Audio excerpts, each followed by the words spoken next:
So we are nearing the end of this ecology unit, and our last couple lessons talk about biodiversity and sustainability. So what do those two terms mean, and why should we care about it? Well, biodiversity, bio means life, and then diversity is just self-explanatory, diverse. So life is diverse. We know that in terms of just the amount of species that there are, and then just the type of species they are. So life is diverse, and why should we care? Why should we care about the diversity?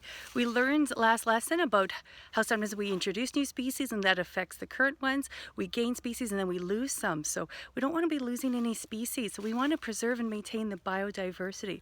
But why should we care? So right now I'm on a walking trail, still at Lake Winnipeg, still at Grand Beach.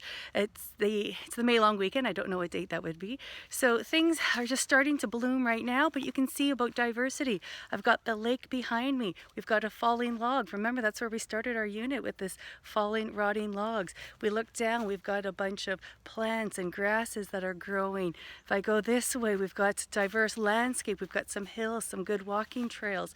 So I don't see, well, there's some birds up there. We can see some birds flying around. So we've got diversity. Oh, I've just got a big bug flying around. So diversity in terms of, like I said, the number of species and the types of species. So hopefully this unit, you've learned to appreciate some of the biodiversity and ecology. Hopefully you've gone outside and gone for some walks and checked out some nature for yourself, and just to learn and really appreciate it. We've also talked about mental health at school this week in terms of what's going on.